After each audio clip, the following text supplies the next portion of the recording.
Assalamualaikum warahmatullahi wabarakatuh.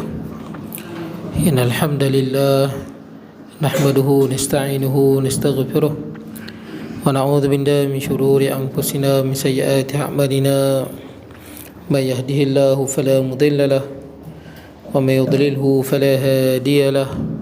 Asyhadu an la ilaha illallah wahdahu la syarika lahu wa asyhadu anna sayyidana wa nabiyyana Muhammadan abduhu wa rasuluh.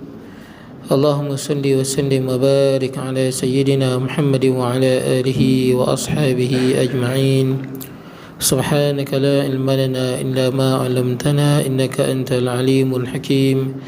Rabbi shrah li sadri wa yassir li amri wahlul 'uqdatam min lisani yafqahu qawli.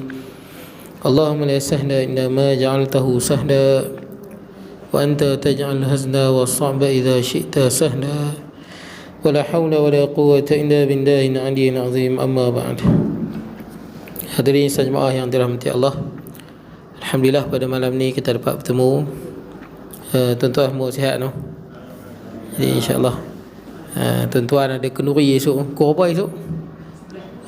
Sebelah kenduri apa dia bang?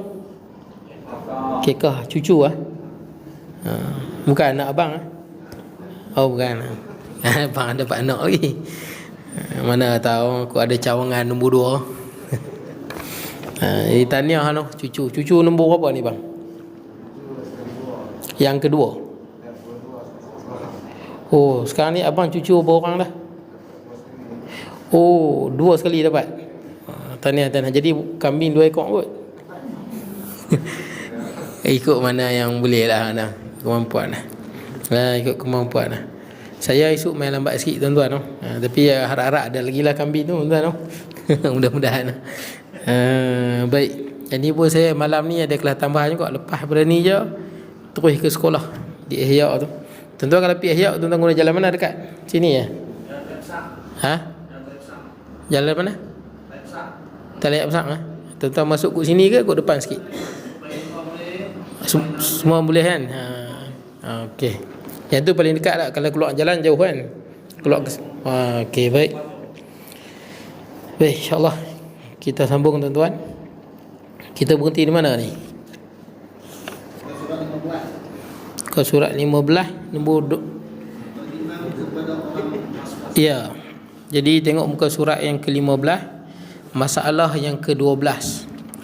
Qala musannifu rahimahullahu ta'ala wa nafa'na bi ulumihi fid darain. Kata pengarang, makruh berimam kepada orang yang was-was.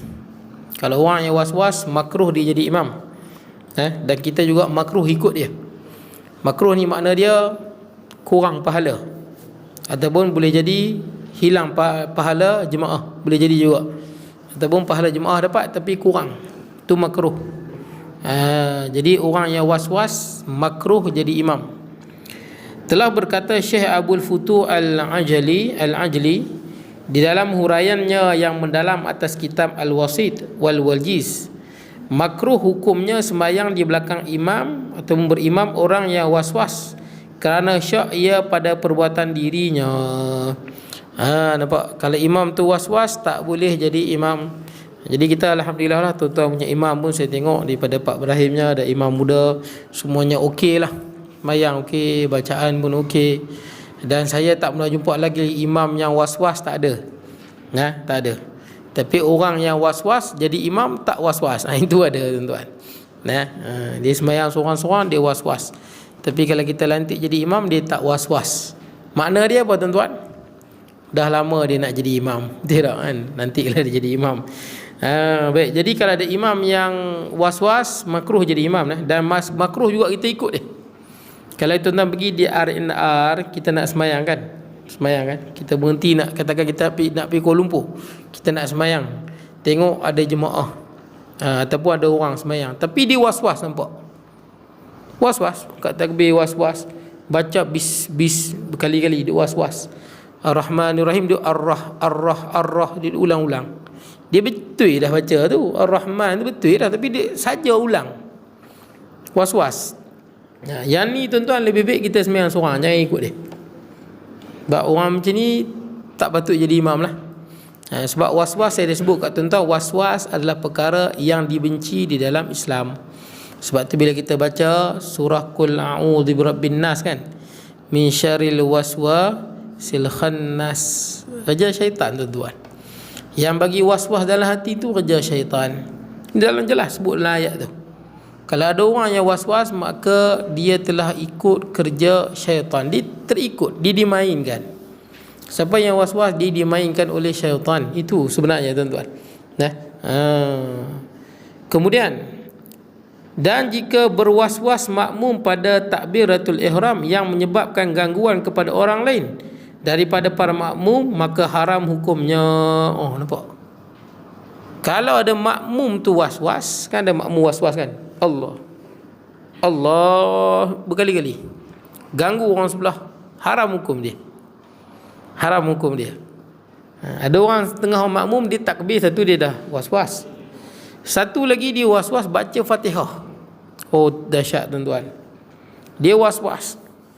Dia bila dia baca Fatihah, dia tak boleh masa dia baca Fatihah, imam baca surah. Kan dia baca Fatihah lambat. Kan bila kita habis macam ni, kita jadi imam. Menjadi imam, siratal ladzina an'amta 'alaihim ghairil maghdubi 'alaihim waladdallin. Amin. Sunat kita tunggu sat. Betul tak? Sunat. Jangan terus baca surah. Sunat tunggu sekejap. Dalam kadar habis makmum habis Fatihah. Dalam bacaan yang sederhana, bukan was-was. Bacaan yang sederhana, lebih kurang dalam 15 saat. Itu yang saya kira lah. Baca Fatihah yang sederhana ni lebih kurang 15 saat. Alhamdulillah, bismillahirrahmanirrahim, alhamdulillahirabbil alamin, arrahmanirrahim, sampailah waladdallin, amin, lebih kurang 15 saat. Kalau lebih daripada 15 saat tu, itu bacaan yang kita kata pelan lah. Kalau was-was ni nak dekat seminit pun tak habis. Jadi ada makmum yang saya pernah jumpa, dia baca okey, kita berhenti lepas kita baca surah kan, kita jadi imam, waladdallin, amin, kita berhenti sat. Ataupun kalau tuan-tuan nak agak-agak susah, takkanlah tuan-tuan nak tengok jam, betul tak? Amin, tuan-tuan tengok sat. Okey, 15 saat. Tak payahlah tuan-tuan. Tak perlu tuan-tuan. Macam mana nak agak? Subhanallah walhamdulillah wa la ilaha illallah wallahu akbar 3 kali. Tak payahlah baca. Dalam hati saja. Boleh lah? Dalam hati saja. Subhanallah alhamdulillah wa la ilaha illallah wallahu akbar 3 kali. Dalam hati je baca. Baik. Ataupun ada juga imam, dia baca, kalau baca ayat Quran tu dia dah baca pelan-pelan dah. Baca pelan-pelan dah sebelum dia baca kuat. Ataupun tuan-tuan tunggu sat diam pun lagi baguslah. Diam saja kan. Dalam hati subhanallah 3 kali. Yang tu yang saya buat, yang itulah. Yang tu yang biasa saya amalkan. Bila saya jadi imam, waladdallin amin, dalam hati subhanallah alhamdulillah wa la ilaha illallah wallahu akbar. Subhanallah alhamdulillah wa la ilaha illallah wallahu akbar. Subhanallah alhamdulillah wa la ilaha illallah wallahu akbar. Biasanya makmum mungkin dah habis ataupun dah nak habis dah. Betul tak? Tak apalah. Masalahnya ada satu makmum ni, dia was-was. Bis. Dia was-was duduk tepi ni pun habis semua orang dengar. Ganggu, bukan ganggu orang tepi dia. Kita kalau semayang baca, orang tepi dengar, dimaafkan. Kalau orang yang kedua dengar, haram, berdosa. Tak boleh baca kuat. Ganggu orang, dia ganggu. Jadi bila kita semayang, kita baca sekadar kita dengar. Kalau nak kuat pun orang sebelah dengar, tak apa. Jangan orang yang hak kedua tu, dia jadi haram, berdosa. Dosa kerana mengganggu. Siapa yang dia tak boleh nak ubah tabiat, maka lebih afdal dia semayang seorang. Kalau Jumaat wajib datang, semayang jauh sikit pada orang. Jangan dekat, takut jadi haram. Boleh tuan-tuan? Hatta orang yang saya sebut kat tuan-tuan kan, siapa yang makan benda yang berbau, lebih afdal dia semayang di rumah daripada masjid. Makan bawang kan, tuan-tuan makan bawang goreng ya tuan-tuan. Bawang goreng kan, tuan-tuan kata satgi tuan-tuan bau mulut memang tak sedap. Siapa yang bau mulut dia kuat, dia tak boleh hilangkan, semayang di rumah lebih baik daripada di masjid. Yang terbaiknya jangan makan lah, betul tak? Disebabkan tuan-tuan makan, tuan-tuan tak dapat berjemaah. Baik. Jadi tuan-tuan, apatah lagi kita ganggu orang dengan apa? Dengan kita baca kuat. Jadi ada jemaah ni, masalahnya bila saya dah tunggu, kita dah jemaah lain habis baca Fatihah dah. Bila imam baca surah, dia tak boleh dengar. Bila dia baca, dengar imam baca surah, dia terganggu. Jadi duduk ulang sampai imam rokok pun dia tak habis lagi. Tuan-tuan, inilah kita panggil orang yang menyusahkan diri, tuan-tuan. Saya sebut kat tuan-tuan, bila kita baca Fatihah ni, sekadar telinga dengar. Kalau keadaan di situ bising, contohnya hujan, betul tak? Hujan lebat. Bila hujan lebat, memanglah kita tak dengar apa yang kita baca, kan? Contoh tuan-tuan sembahyang di masjid ni, hujan lebat. Tuan-tuan dengar tak tuan-tuan baca apa? Sesuai imam baca pun kita tak dengar, kan? Jadi tuan-tuan, dalam keadaan macam tu, tak perlu kita kuatkan suara. Kalau tak ada hujan tu, dengar ke tak dengar? Dengar. Yang penting kita baca, telinga kita dengar dalam keadaan yang sunyi. Boleh? Contohnya kita bangun tahajud, kita baca slow, telinga kita dengar. Macam tu lah. Baca macam tu. Sekalipun kereta ke, mesin ke, orang mesin rumput ke, hujan ke, tak perlu kita nak kuatkan suara bagi telinga dengar. Tak perlu. Dia salah faham macam tu. Jadi bila dengar bacaan imam, bila saya jadi imam, saya baca surah, dia lagi kuat dia baca Fatihah.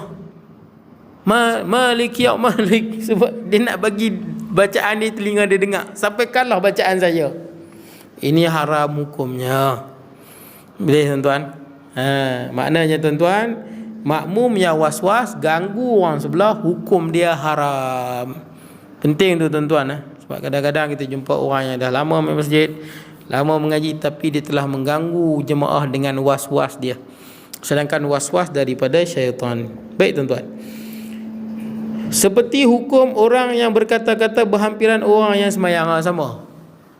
Ada orang semayang, kita menyembang, ganggu dia, maka hukum dia haram. Kecuali, ada kecuali lah. Kecuali kalau dalam kuliah, boleh kuliah. Bila datang kuliah, ada orang semayang berjemaah, kuliah jalan, sebab kuliah juga wajib. Boleh kuliah juga wajib. Sebab tu kita menyembang tuan-tuan, kalau orang menyembang. Yang kedua, kalau dia semayang sunat, boleh semayang sunat. Kalau dia semayang sunat, tak apa tuan-tuan. Kalau dia semayang sunat, kalau dia semayang sunat, kita semayang sunat, itu tak apa. Kalau semayang wajib, tak boleh. Itu pun tuan-tuan, kalau dia semayang sunat, kita semayang sunat, janganlah kita ganggu dia dengan kita baca Al-Quran atau menyembang di tepi dia. Tak boleh juga, ganggu dia. Pendek kata, gangguan ini hukum dia haram. Gangguan hukum dia haram. Pernah satu ketika Nabi SAW tengah semayang di masjid. Nabi duduk di rumah isteri dia, Aisyah. Rumah isteri Nabi ni tepi masjid Nabi. Kalau tuan-tuan yang pernah pergi Madinah kan, tuan-tuan tengok ada kubur Nabi kan. Kubur Nabi dengan dua orang sahabat, iaitu Abu Bakar dan Umar. Jadi kubur tu asalnya rumah Nabi bersama dengan isteri dia Aisyah radhiyallahu anha. Nabi ada 9 isteri. Setiap isteri ni ada rumah masing-masing. Dan rumah isteri Nabi ni dekat dengan masjid. Jadi kubur Nabi tu asalnya adalah rumah Aisyah radhiyallahu anha. Jadi Nabi duduk di situ tengah ibadah. Nabi dengar ada orang yang doa kuat, baca Quran kuat. Jadi Nabi tegur kan, inna ahadakum yunaji rabbahu, fala, setiap kamu ni sedang bermunajat, berbisik dengan Tuhannya. Janganlah salah seorang kamu menguatkan suaranya sehingga mengganggu orang yang lain. Boleh duduk dalam masjid, janganlah kita duduk berzikir subhanallah alhamdulillah wala ilaha illallah akbar, ganggu orang lain tuan-tuan. Hukum dia haram. Sama, saya ada satu tempat saya mengajar kuliah tuan-tuan. Mengajar kuliah macam biasa. Ada satu jemaah ni, dia duduk depan ni, kita tengah kuliah, dia duduk depan ni, dia baca Quran punya kuat. Siapa yang berdosa tuan-tuan? Saya tengah mengajar, dia main depan ni baca Quran kuat-kuat. Siapa yang berdosa tuan-tuan? Salah dia. Pertama, mengaji ni wajib. Satu, wajib. Baca Quran sunat. Yang kedua, orang tengah ni majlis orang mengaji, bukan majlis orang menyampaikan ilmu. Ni majlis orang mengaji. Kalau nak baca Quran, pergilah duduk belakang sana, jauh, duduklah. Walaupun perbuatan itu perbuatan yang kurang tepat ataupun salah, patutnya mengaji. Jadi dia main duduk depan mengaji. Ini tak betul lah tuan-tuan. Mengganggu majlis. Boleh ya? Sama juga kita kalau pergi mana-mana masjid, ada orang tengah buat majlis ilmu, janganlah kita nak sembahyang jemaah mai depan ni tuan-tuan. Katakan kita berramai, jemaah duduklah belakang sana, kan luas. Sini ada jemaah yang sedang menyampaikan ilmu, dan menyampaikan ilmu ni wajib. Sembahyang baca kuat hukum dia apa? Sunat ke wajib? Sunat, betul tak? Sembahyang baca kuat sunat hukum dia, bukan wajib. Sembahyang apa-apa pun tuan-tuan, sunat baca kuat. Sembahyang isyak ke, sembahyang asar ke, sembahyang asar tak wajib. Sunat pun tak. Maghrib, isyak, subuh, sunat baca kuat. Orang sedang menuntut ilmu ni wajib. Kita baca kuat ganggu orang yang tengah menuntut ilmu, silap tu. Patut lagi kita mai duduk depan. Ada juga jadi macam tu. Saya tengah kuliah, dia pun nak berjemaah, mai dekat dengan kita kuliah, mai mayang relax lepas tu baca punya kuat. Subhanallah, masjid punya luas. Ini perbuatan yang haram. Kenapa haram? Pertama, ganggu majlis ilmu. Yang kedua, ada tempat lain hang boleh sembahyang. Yang ketiga, baca kuat dalam sembahyang itu sunat, selagi mana tak ganggu orang. Boleh no? Baik. Jadi tuan-tuan, haram hukumnya sebab ganggu. Demikian juga haram hukumnya membaca dengan jahar yang mengganggukan orang yang sembahyang di tepinya. Ini pun sama tuan-tuan. Kalau kita baca jahar sembahyang jemaah, kita baca kuat, ganggu orang di tepi kita, hukum dia haram. Sama tuan-tuan baca dalam waktu sembahyang, baca sembahyang asar ke, sembahyang zuhur ke, sembahyang pelan kan, semua pakat baca Fatihah dan surah kan, 2 rakaat pertama tu. Janganlah, kalau kita dengar, pertama kita wajib dengar, orang sebelah dengar dimaafkan. Jangan sampai orang yang kita sebelah kita, orang yang sebelah lagi situ tu, kalau itu dengar, maka jatuhlah hukum haram kerana kita mengganggu. Boleh tuan-tuan nak tahu bacaan mudahnya, malam-malam tuan-tuan bangun, tuan-tuan baca Fatihah. Masa ni tuan-tuan baca slow telinga dengar. Betul tak tuan-tuan? Kan malam-malam sunyi tu kita baca Fatihah, slow je telinga dengar dah. Baca macam tu je dalam sembahyang. Boleh lah. Janganlah sampai terganggu orang yang lain. Baik, seterusnya tuan-tuan. Masalah yang ke-13, hukum mat memanjangkan takbiratul ihram. Disunatkan bagi imam dan makmum janganlah memanjangkan mat pada takbiratul ihram. Jarang kita buat. Maknanya jangan mat lebih daripada 2 harkat. Angkat takbir, takbiratul ihram kan. Takbir ni angkat tangan lah. Ihram tu maksud dia yang mengharamkan. Takbir yang mengharamkan. Apa benda ni? Bila tuan-tuan angkat takbir Allahu Akbar, tuan-tuan telah mengharamkan apa? Tak boleh menyembang. Haram menyembang. Betul? Dah sembahyang mana boleh menyembang? Tak boleh makan, tak boleh minum, tak boleh bergerak sampai 3 kali berturut-turut. Itu dipanggil takbiratul ihram. Boleh kan? Ihram makna dia apa? Kita dah angkat takbir, kita mengharamkan perkara yang sebelum tu harus. Bila dah sembahyang tak boleh buat. Kalau buat haram, berdosa. Siapa sembahyang makan, dosa, haram. Siapa sembahyang menyembang, dosa, haram.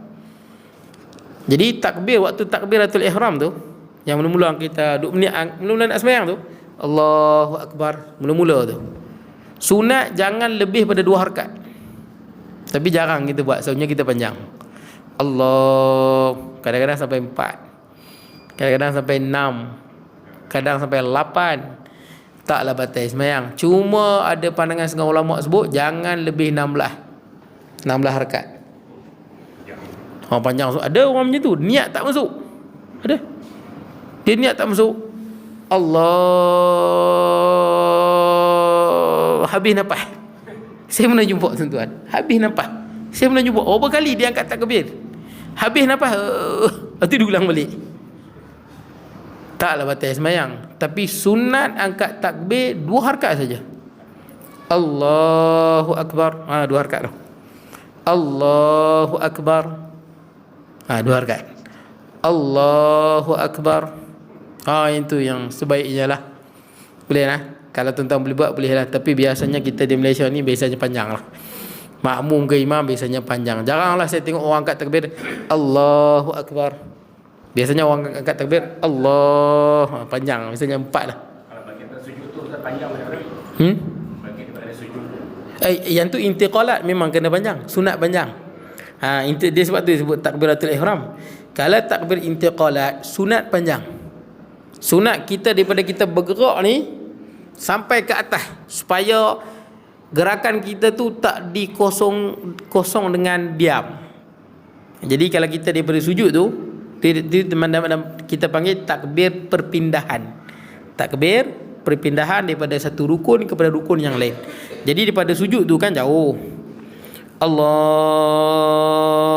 sampai berdiri, wa akbar, supaya dalam pergerakan kita tu tak sunyi, tak senyap daripada menyebut Allahu akbar. Jadi intiqalat tu sunat panjang lah. Nah, panjang. Tapi kalau tuan-tuan nak pendek pun boleh, Allahu akbar boleh juga. Tapi saya nasihatkan tuan-tuan janganlah buat macam tu. Takut kadang-kadang makmum, betul, kesian makmum. Kita bangun pada sujud tapi kita baca Allahu akbar, makmum ingatkan tahiyat akhir, padahal nak berdiri lagi dekat keempat. Saya kadang-kadang kat sekolah, budak-budak tuan-tuan main-main. Dia jadi imam, dia nak perkenal kawan-kawan dia. Ni kalau niat main-main, hukum dia haram, dosa, batal sembahyang. Pasal niat main-main. Ada budak-budak ada niat main-main. Tahu main-main macam mana? Masa sujud terakhir tu,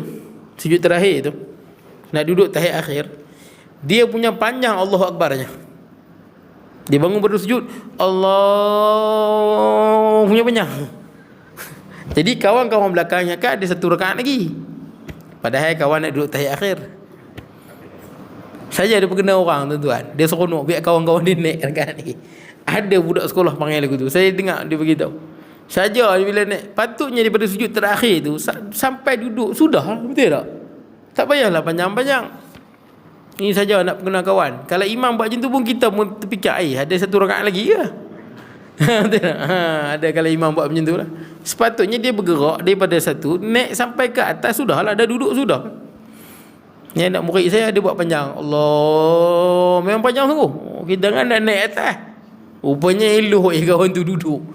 Dia bangun tu Allah, waktu dia duduk baca lagi Allahu akbar, baru dia bar tuan-tuan. Tak perlu tuan-tuan lah. Panjangnya takbir intiqalat bergantung kepada apa? Jarak tu. Lagi jauh lagi panjang lah. Macam daripada iktidal nak sujud, panjang lah. Daripada sujud nak diri balik, panjang lah. Tapi daripada sujud nak duduk antara dua sujud, tak perlulah panjang. Jangan kita kelirukan jemaah kita, biar orang faham dengan takbir kita tu. Baik tuan-tuan, sebab takbir intiqalat ni cara kita berkomunikasi kan dengan makmum. Jadi jangan kita buat komunikasi yang keliru. Kemudian tuan-tuan, dan hendaklah imam itu menyaringkan dengannya dan segala takbir intiqalat. Takbir intiqalat, perpindahan daripada satu rukun ke rukun, imam kena baca kuatlah, tidak makmum tak dengar. Dan ada pun makmum hendaklah disirkan, diperlahankan dengannya dan segala takbir dalam sembahyang, melainkan jika ia menjadi mubaligh, maka hendaklah ia membacakan takbir itu dengan suara yang nyaring. Makmum kena baca pelan, takbiratul ihram pelan, takbir intiqalat pelan, kecuali yang menjadi mubaligh. Baligh ni apa? Kalau sembahyang ni mubaligh penting tuan-tuan. Tak semestinya ada mubaligh tuan-tuan. Ada saya pergi masjid satu tu, ada orang tu dia rajin jadi mubaligh. Pasal mana nak jadi mubaligh? Mubaligh ni, kalau mubaligh ni yang menyampaikan tuan-tuan, yang menyampaikan. Imam sembahyang, mic tak ada, suara imam tak kuat, makmum panjang jauh. Bila imam takbir, yang belakang-belakang tak dengar. Kena ada orang yang di belakang menjadi mubaligh, sunat jadi mubaligh. Jadi bila imam sami Allahu liman hamidah, yang belakang tak dengar. Kena ada seorang yang belakang kuat, Rabbana walakal hamd. Bila imam sujud Allahu akbar, makmum belakang jauh tak dengar, mic tak ada. Jadi yang belakang tu lah yang Allah, dia angkat suara bagi yang belakang tu dengar. Ada satu masjid saya sembahyang, jemaah tak ramai mana pun, mic dah bergema sampai keluar masjid. Ada pula seorang jadi mubaligh. Lah, pasal apa nak jadi mubaligh? Saya pun keliru, nak jadi mubaligh buat apa? Dah sampai. Mubaligh ni kalau tak sampai, kalau mic dah bergema dah tuan-tuan. Sebab tu tuan-tuan kalau pergi mana-mana tak ada kan, mubaligh ni tak ada. Kalau di Masjidil Haram ada tak? Boleh jadi ada kan, saya tak pastilah, takutkan besar, boleh jadi ada orang tak dengar. Tapi kalau masjid biasa-biasa memang tak ada. Masjid negara ke masjid besar-besar tuan-tuan tak ada. Masjid tu ya tuan-tuan, dia tak perlu tuan-tuan. Mubaligh ni apabila ada keperluan. Kemudian tuan-tuan, kita tengok masalah yang ke-14. Hukum keluar daripada semayang dan takbiratul ihram semula. Dia dah semayang, dia dah angkat takbir Allahu Akbar, lepas tu dia keluar pada semayang ni. Dia berhenti. Dah semayang betul berhenti. Tengah semayang Allahu Akbar, katakanlah apa? Dia berniaga, ada orang mai beli, nak beli barang kan, ketuk pintu nak beli aiskrim ke, berhenti dululah. Apa hukum dia? Ataupun dia angkat takbir Allahu Akbar, tiba-tiba tengok-tengok cerita yang dia minat mula dah. Betul tak? Filem apa-apa lah tuan-tuan, dah mula filem dia. Start pula dah. Berhenti duluan, nantilah semayang. Apa hukum dia? Orang yang sengaja berhenti daripada semayang dia. Dia dah angkat takbir, kemudian dia berhenti sengaja. Apa hukum dia? Kita tengok. Mengikut kaul pendapat yang sahih. Yang sahih ni yang kita pegang. Dia ada banyak pandangan ulama'. Pandangan yang dipegang di dalam mazhab ataupun yang kita pegang, jika seseorang bertakbiratul ihram masuk semayang, kemudian ia diganggu was-was. Ni was-was. Ini banyak berlaku. Dia dah angkat takbir dah, Allahu Akbar, tiba-tiba was-was. Was-was ni macam mana? Dia angkat takbir sahaja aku semayang fardu subuh 2 rakaat kerana Allah, Allahu Akbar. Masa dia sebut 2 rakaat tu, syaitan bisik 6 rakaat 6 pula dah. Dia terganggu. Ada tuan-tuan? Ada. Padahal tak perlu layan benda tu. Yang penting kita tahu semayang, kita nak semayang subuh. Semayang subuh tu 2 rakaat, Allahu Akbar, selesai. Kalau ada bisik, 6, 7, 8, 18, jangan layan. Itulah bisikan syaitan. Itulah min syarril waswasil khannas. Niat ni benda yang kita tahu dan kita nak, itu niat. Yang mai bisik-bisik tu bukan niat. Itu khawatir. Kita pun sebut khawatir kan, khawatir. Saya khawatir lah. Khawatir tu perkataan Arab. Khawatir tu lintasan-lintasan hati. Boleh lah. Kadang-kadang yang mai daripada syaitan. Orang yang dah semayang, ada banyak saya jumpa, dia dah semayang Allahu Akbar, Allah, dia lepas, dia dah angkat takbir dah, tapi dia keluar balik pada semayangnya. Lalu ia pun keluar daripada semayangnya, dah angkat takbir, kerana was-was dia keluar semayang dia, dan bertakbiratul ihram ia semula, maka perbuatannya ini adalah haram hukumnya. Nampak tak boleh tuan-tuan? Kalau nampak ada orang was-was buat macam tu, kalau dia Allah, yang tu dia tak takbir lagi, tapi perbuatan tu pun dia benci tuan-tuan, makruh. Yang Allah ganggu orang. Tapi yang ni yang cerita Allahu Akbar, silap ni. Yang tu dia dah lengkap dah, lepas tu dia kata silap. Hukum dia haram. Lepas tu dia angkat takbir lagi, hukum dia haram. Perumpamaannya atau pembandingannya seperti orang yang membayar kifarah puasa 2 bulan berturut-turut. Setelah ia mula berpuasa, ditempuh pula pada waktu yang lain. Macam ni tuan-tuan. Tuan-tuan tahu tak kifarah puasa 2 bulan berturut-turut? Dia antaranya apabila bunuh orang tak sengaja. Bunuh orang tak sengaja ni macam mana? Kita naik kereta langgar orang mati, bunuh tak sengaja. Ataupun kita, kalau kita naik kereta elok, motor tu pula miris langgar belakang kita, mati. Bukan salah kita, salah dia, boleh lah. Bunuh tak sengaja ni kalau kita salah. Lampu merah kita langgar, kebetulan ada budak sekolah lintas, mati kita langgar, salah kita. Betul tak? Lampu merah kita lintas, itu bunuh tak sengaja tuan-tuan. Dalam Islam itu bunuh tak sengaja. Di sekolah lain kuning patut bawa 40, kita bantai 120, kita langgar orang mati. Bunuh tak sengaja. Termasuk dalam bunuh tak sengaja. Apa yang kita kena buat? Kena bayar kepada keluarga budak tu, keluarga si mati tu, kena bayar 100 ekor unta. Kalau unta harga 8,000, kita kena bayar kat keluarga dia 800,000. Nampak tuan-tuan? Inilah yang berlaku di negara Arab amalkan. Masa saya mengaji di Qatar tuan-tuan, ambil kursus bahasa di Qatar, ada satu kes yang saya dapat tahu. Ada seorang rakyat Malaysia, bukan orang Islam, orang Cina, berbangsa Cina, bukan Islam. Dia jadi pramugari di lintas jalan di Qatar tu. Orang Qatar bawa kereta laju. Kalau tuan-tuan pergi Qatar, yang bawa langgar lampu isyarat ke, yang bawa kereta laju ni orang Qatar ya. Sebab orang luar takkan berani tuan-tuan, takkan berani. Sebab Qatar punya style, langgar lampu isyarat denda dia 5,000 tuan-tuan. RM5,000 ni tak boleh kurang. Kalau ada adik-beradik call boleh kurang, betul tak kan? Bayar tarikh ni boleh kurang, bayar kod tingkap ni boleh kurang. Yang ni tak kira. Hang siapa pun tak kira. Langgar je lampu isyarat, RM5,000 no compromise, tak ada ni lah. Tak ada timbang rasa. RM5,000.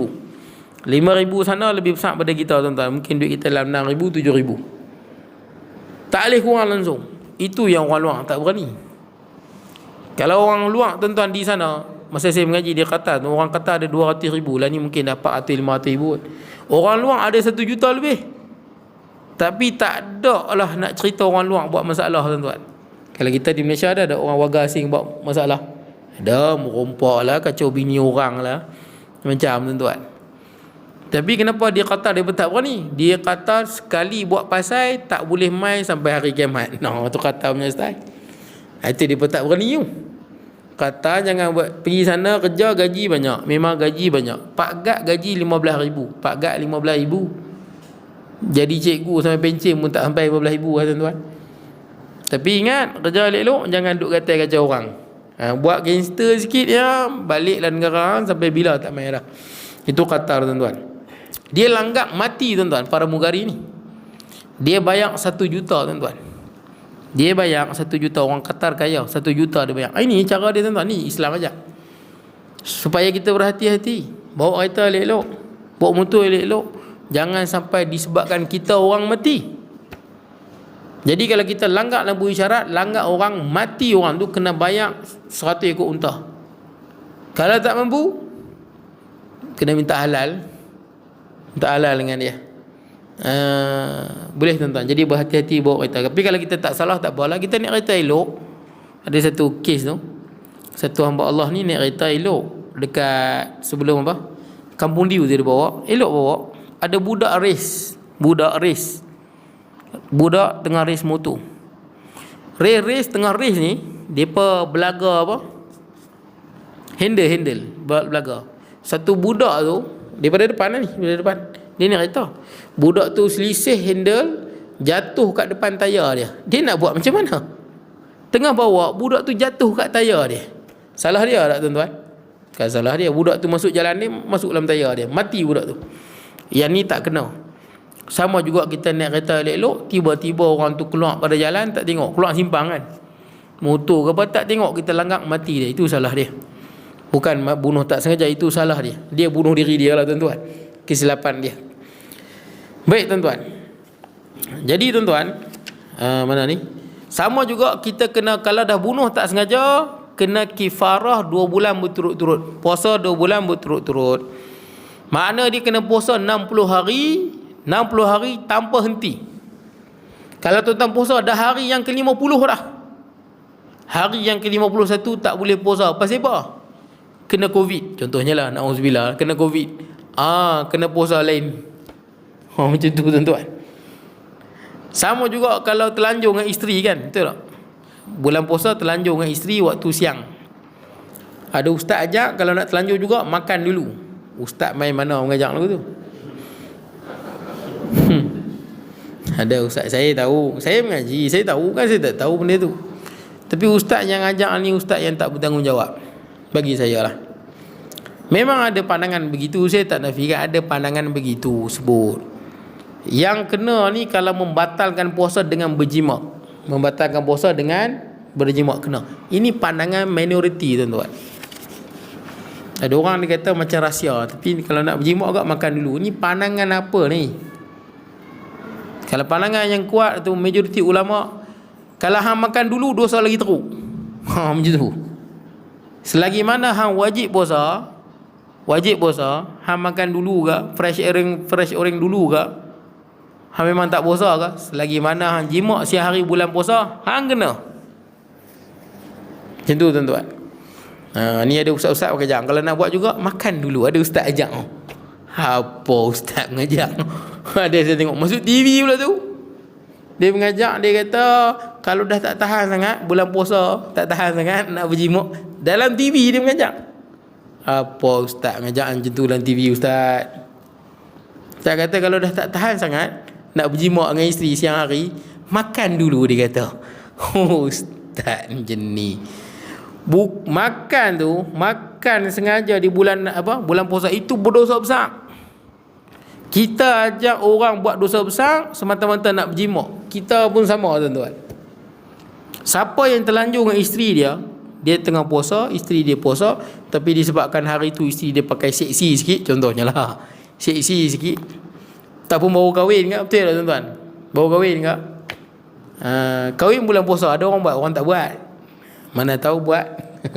Sebelum katakanlah kahwin bulan Syakban, dia kahwin bulan Ramadan tu, tengok bini dia pakai seksi pula, dia baru kahwin, jadi dia pun hilang pertimbangan, isteri pun hilang pertimbangan, jadilah jima. Siapa yang kena? Suami. Isteri tak kena. Sekalipun isteri tu yang goda, isteri tetap tak kena. Sekalipun isteri tu yang goda, kita duk elok baca Quran, isteri tu yang tarik tangan ke apa benda ke, isteri tu yang goda lah, senang kata. Tak cukup dengan tu, isteri ikat lagi suami. Sampai macam tu lah. Ikat lagi dekat apa? Dekat katil. Ikat terus. Jadi jima, kita tak buat, isteri tambat, tetap juga suami kena, isteri tak kena. Sebab apa tuan-tuan? Kalau suami tak suka, tak boleh masuk, tak jadi tuan-tuan, maaf. Tak jadi tuan-tuan. Betul ke tak betul tuan-tuan? Kalau suami tak nak, tak jadi. Itu je cerita dia. Tak payah duk berlakon kena ikat ke, kena tambat. No. Itu malakunan itu. Selagi mana suami tak mau, tak jadi. Isteri tak kena, tapi berdosa, kena qada. Isteri berdosa besar dan kena qada dan kena taubat. Suami kena kafarah. Suami kena.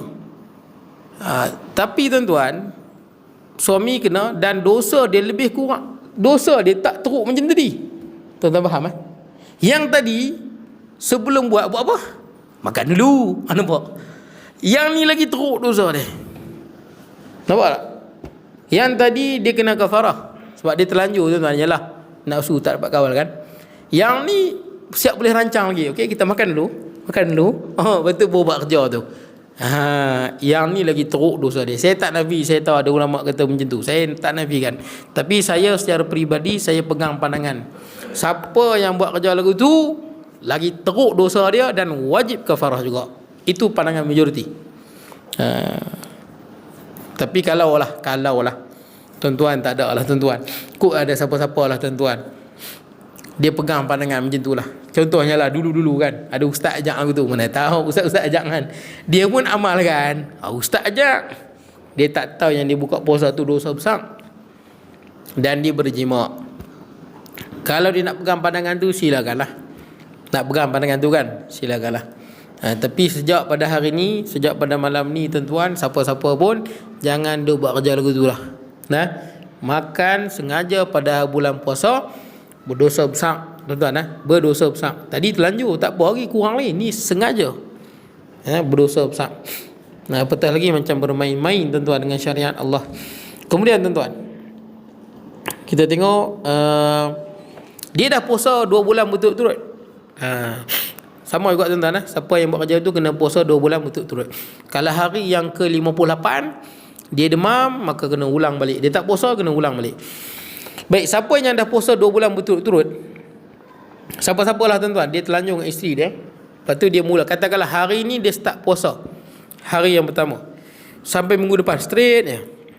Sampai minggu depan, katakanlah hari ni dia puasa, esok dia nak puasa tak boleh. Pasal apa? Esok ada kenduri kambing. Jadi sayang tapi dah start puasa lah. Dah start puasa 2-3 hari. Allah, kenduri kambing ni pula. Kami bakar kan kurma? Kurma? Kurma. Tak ada yang itu, tak ada tu. Usinya tak ada. Jadi tuan-tuan, dia pun buka, berdosa besar. Berdosa tak boleh. Kenduri ke tak kenduri ke, dia kena juga puasa. Habis tu nak makan macam mana? Suruhlah tuan rumah bawa balik lah bungkui. Bulan metik malam nanti baru makan. Baik.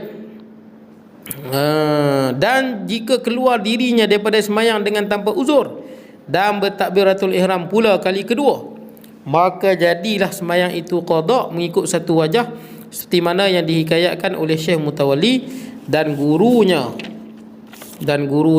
qadi, sehingga jika takbiratul ihram yang kedua itu dengan niat tunai sekalipun tidak sah juga, dan inilah pendapat yang sahih yang dinaskan di dalam yang telah dinaskan. Macam ni tuan-tuan. Baik. Siapa yang dah semayang angkat takbir, Allahu Akbar, dah semayang dah, tiba-tiba dia berhenti. Kenapa dia berhenti saja? Semayang Allahu Akbar, lepas tu tiba-tiba dia fikir lapang makan dululah, dia berhenti. Kan dah semayang kan, dia berhenti, dia sengaja. Maka bila nak semayang kedua tu, dia bukan lagi tunai, dia jadi qada. Kalau niat tunai tak sah, tu disebut apa? Tidak sah juga. Nampak tak boleh, walaupun dalam waktu yang sama. Contoh ada orang katakanlah semayang zuhur, dia angkat takbir Allahu Akbar, semayang, baca, tiba-tiba bau isteri dia masak, contohnya lah, isteri masak nasi sedap, jadi dia pun makan dulu lah kot, lapar ni. Dia berhenti semayang, dia pergi makan. Bila dia nak lepas makan, dia nak semayang balik, dia tak boleh niat adaan, dia kena niat qadaan, walaupun masa yang sama, walaupun zuhur masih ada. Ini pendapat yang sahih dalam mazhab Syafi'i. Boleh kalau dia niat adaan, batal. Sebab ada tadi, yang tunai tu yang pertama tadi tu, yang dia sengaja batalkan. Ustaz, kalau kita sakit perut tu boleh Ustaz? Nanti nak pergi situ tu. Ya. Kalau uzur tak apa. Contoh tengah semayang nak terkencing, tak tahu nak kata, berhenti je lah. Tengah semayang nak terkentut sungguh, memang nak terkentut sungguh, tapi kita tak fikir ni kalau kentut ni satu masjid busuk, makan betai, makan telur. Tuan-tuan kalau dah agak ni kentut ni memang tak boleh tahan, tak dan kentut, tuan-tuan pergi dululah, uzur tu. Sama juga sakit perut, betul sakit perut. Sakit perut nak terberak ke, nak tercerit ke, takkan nak tunggu keluar dulu, tahan dulu, tunggu, tak keluar lagi, tunggu dulu, cerit nanti dalam masjid. Tak tahan kencing ke, tak tahan, yang ni semua uzur. Ataupun nak pingsan ke, nak pingsan ke, ni semua tak apa, ni uzur. Ataupun tengah semayang, anak main ke amari nak tumbang, wajib berhenti, wajib. Kalau tak berhenti, amari tu timpa anak, kita berdosa, jadi dosa tuan-tuan. Boleh lah. Tengah semayang tengok ada budak naik basikal, jatuh parit, satgi lepas semayang lah, tolong, matilah kawan tu. Wajib berhenti semayang, wajib. Tak boleh tuan-tuan kita nak apa, BP dulu, selamatkan nyawa, wajib. Sama juga tengah semayang, rumah terbakar, teraan rumah terbakar, BP dulu lah, iman kuat. Janganlah nanti asap bau pingsan, nanti bakar lari. Boleh lah. Macam tu. Panjang ni tuan-tuan ni. Panjang tak? Panjang tuan-tuan. Panjang. Dan tersebut dalam kitab Syama'il. Saya habiskan sikit ya. Telah berkata Imam Syafi'i radhiyallahu anhu, jika bertakbiratul ihram seorang musafir dengan semayang dan jahil ia bahawa harus baginya mengqasarkan, memendekkan semayang kerana musafir, kemudian salam ia selepas 2 rakaat daripada semayangnya, maka sungguhnya telah sengaja membatalkan semayangnya. Maknanya dia orang semayang tamam, dia musafir. Dalam musafir, katakan nak pergi Kuala Lumpur, dia niat semayang 4 rakaat, semayang zuhur 4 rakaat. Tengah semayang baru teringat, aku ni musafir, boleh semayang 2 rakaat. Cukup 2 rakaat, dia bagi salam, batal semayang dia, pasal dia niat 4. Boleh membatalkan semayangnya. Dan beliau juga berkata masalah ini, jika bertakbiratul ihram seorang dan berniat ia padanya semayang tamam. Semayang tamam ni semayang 4 rakaat lah. Isyak 4, asar 4, zuhur 4, itu tamam lah. Atau bertakbiratul ihram semata-mata kemudian membatalkan semayang itu, maka wajiblah atasnya mengqadaknya dengan semayang tamam. Kerana tiap-tiap ibadah yang wajib, apabila ia mengerjakan, dah wajib menyempurnakannya, tidak boleh membatalnya. Nampak, ibadah wajib dah buat, tak boleh membatalnya. Dan jika sekiranya ia membatalkan juga, maka wajiblah mengqadaknya mengikut wajah ni satu pendapat lah, yang sepatutnya sekadar mungkin, seperti ibadah haji. Ibadah haji kalau kita buat, kita batal, kita akan qadak dia. Dan tidak lazim atas orang yang mendapat Jumaat serta imam mengqadanya apabila batal kerana Jumaat tidak boleh memperbuat selepas demikian. Kalau Jumaat batal, mana boleh qada Jumaat? Kena buat zuhur. Boleh nah? Kena buat zuhur. Kalau ada waktu lagi boleh ulang balik, panggil ramai-ramai ulang. Ataupun kita sembahyang Jumaat, imam tertinggal rukun. Contohnya lah, imam tertinggal alhamdulillah, tidak dia tertinggal. Ataupun tertinggal Allahumma salli ala Muhammad. Boleh nah? Sepatutnya kalau ada yang dekat tengok. Boleh nah? Tengok. Ni ada satu masjid tu ada satu imam tu. Dia memang dia ni rajin bila datang khutbah dia tunggu dengar tang rukun tu. Bila imam tersilap tertinggal rukun, dia bukan nak tegur, dia buat tak tahu. Lepas tu dia buat apa? Malam nanti waktu maghrib, tuan-tuan semua kita kena sembahyang zuhur kan, tadi Jumaat batal. Kenapa buat macam tu? Jelas tuan-tuan Sebab kita kena tahu bukan semua orang dengar. Betul tak? Yang mai semua ni bukan semua tahu alhamdulillah tu rukun. Betul tak? Yang mai ramai-ramai ni bukan semua tahu yang selawat itu rukun. Bukan semua tahu doa untuk orang beriman tu rukun. Boleh jadi dia tak dengar, boleh jadi dia tertidur. Betul tak? Tiba-tiba kita kata ke orang sembahyang tadi batal. Kalau kita tahu batal, kita sembahyang seorang sudah. Faham tak? Tapi kalau saya pegang mana? Saya pegang pandangan saya begini tuan-tuan. Kalau khatib tu terlupa, kita ada dekat, kita pergi tengok. Kalau kita jauh, susah nak main kan. Mana boleh kita langkah bahu orang, ganggu orang jadi haram. Tak apa tuan-tuan, semayang dan Jumaat itu dianggap sah. Dianggap sah. Sebab apa? Sebab ada pandangan ulama sebagai mazhab lain bukan mazhab Syafi'i khutbah ni sekadar memberi peringatan. Sekadar memberi peringatan. Selagi mana dia memberi peringatan, semayang itu sah. Boleh lah, itu je. Tapi tegurlah imam tu, lepas ni jangan tinggal. Di Penang tu Masjid Jawi. Ada satu imam ustaz jemput. Dia 2 kali dia buat. Dia tak duduk antara 2 khutbah. Kan khutbah kena duduk. Kalau tak duduk batal. Khutbah batal semayang. 2 kali dia buat. Tapi saya tahu sebab apa. Boleh jadi dia ni mamak dia bermazhab Hanafi tuan-tuan. Mazhab Hanafi tak wajib duduk. Maknanya dia kalau khutbah tak duduk pun semayang tu sah. Pergi semayang masjid mamak. Mazhab Hanafi. Sebab tu kita dalam bab khutbah ni yang semayang tu ramai, bukan mazhab Syafi'i lah. Betul tak? Kalau di Malaysia ni kan macam-macam mazhab dia. Kalau kamu tuan-tuan mazhab Syafi'i lah. Kalau tuan-tuan pergi Kuala Lumpur tu, daripada Arab, mazhab Hanbalinya, Maliki semua ada tuan-tuan. Jadi kita nak meraihkan semua mazhab, semayang itu tetap sah.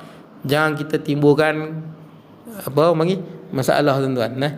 Timbulkan masalah. Kalau tuan-tuan boleh tengok. Kalau dah benda tu lepas sudah tuan-tuan. Siapa yang sedang dia rasa batal kot. Hang qada lah zuhur tuan-tuan. Tak perlulah kita main masjid, kita menimbulkan masalah di dalam jemaah. Sebab bukan semua jemaah tahu rukun, bukan semua jemaah dengar. Baik. Okey tuan-tuan, akan datang kita sambung masalah ke-15. Akan datang masalah yang ke-15. Ada soalan tuan-tuan? Tak ada guna. InsyaAllah tuan-tuan kita bertemu pada Rabu yang keempat. Baik, jadi tuan-tuan hadirlah tuan-tuan pukul 11 esok tu. Ada marhaban apa semua kot? Ada marhaban Buat marhaban. Oh perempuan. Bismillahirrahmanirrahim. Allahumma ja'al jam'ana hadha jam'an marhama tafarruqan ba'da tafarruqan ma'asma la taj'al minna syaqiyyan wa la mahruman wa la matruda. Wa sallallahu ala nabiyyina Muhammadin wa ala alihi wa sahbihi wa barik wa sallam. Alhamdulillah rabbil alamin.